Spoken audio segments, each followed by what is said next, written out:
C'est Et je vrai. suis heureuse parce que j'adore le thème de votre chronique, des mini-robots médicaments qui vont révolutionner la médecine. C'est ça, des médicaments à tête chercheuse. Je sais pas si vous vous souvenez du dessin animé Il était une fois la vie. Oh, j'adorais. C'est Oui. génial, moi c'est pareil, c'était Évidemment. mon Oh, moi dessin aussi. animé Oh, c'était préféré. formidable. Extraordinaire, où on avait l'impression qu'à l'intérieur de notre corps, il y avait des petits bonshommes qui se Ouais. baladaient un C'est peu ça. partout, Oh là qui là, il y avait discutaient le entre eux. virus, le méchant virus qui Le arrivait. méchant virus, il fallait Ouais. aller l'attaquer. Et Bah là, puis- c'est un petit peu ouais. ça en fait. Ce qu'ont mis au point, alors ce sont des chercheurs de l'université du Vermont aux États-Unis, ils ont mis au point ce qu'ils appellent des xénobots. Des xénobots, ce sont des robots, mais des robots biologiques. Ils sont vivants, c'est-à-dire qu'ils ont été conçus à partir de cellules de grenouilles qu'on a agglomérées un peu comme un Tetris, et on les a programmés informatiquement Non. pour qu'ils réalisent des tâches très simples. C'est-à-dire qu'on va les ingérer.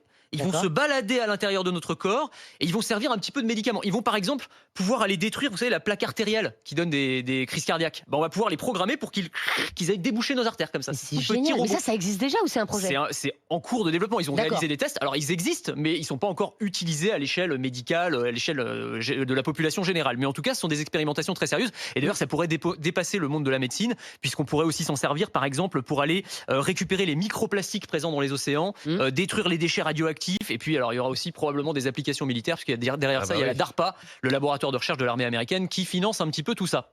Et puis demain, ces micro-robots pourraient aussi apporter des doses de médicaments beaucoup plus précises. C'est-à-dire qu'aujourd'hui, Ouais. on avale un médicament, bon, ça se diffuse un peu partout. Exactement. Mais là, ça pourrait être beaucoup plus précis. C'est absolument ça. En fait, le but, c'est que ces mini-robots, parce que c'est pas l'université du Vermont, c'est pas les seuls à travailler dessus. Il y a aussi l'université de Hong Kong qui a mis au point un robot chenille. Alors, assez flippant, je dois dire, franchement, qui est tout petit avec des toutes petites pattes et qui a été conçu pour se balader à l'intérieur du tube digestif, de nos fluides vitaux et pour aller apporter précisément une dose de médicament exactement là où se trouve l'infection, là où se trouve la tumeur.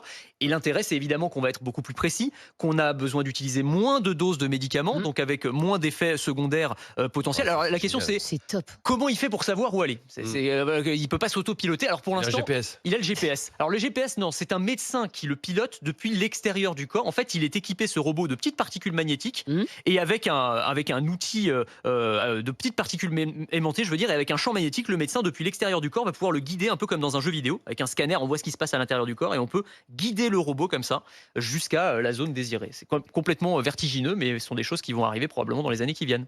Et l'autre avantage de ces médicaments à tête chercheuse, Anthony, ce serait d'éviter des opérations très lourdes, Alors, évidemment. c'est ça, exactement, de faire ce qu'on appelle la chirurgie mini-invasive. Je vous avais présenté il y a quelques semaines des robots chirurgicaux qui sont dans les blocs opératoires, des gros robots. C'est un peu le complément, en fait, ces tout petits robots qui vont se balader, qui vont éviter de faire des grosses cicatrices, de charcuter le patient, d'avoir recours à des anesthésies souvent assez lourdes, et avec aussi l'avantage qu'on va faire de plus en plus de chirurgie ambulatoire. Donc le patient entre le matin, il sort le soir, et tout le monde est content. C'est bien pour le patient, ça coûte moins cher à la sécurité sociale, donc c'est gagnant-gagnant. Donc ce sont des choses qui vont arriver probablement dans les années qui viennent.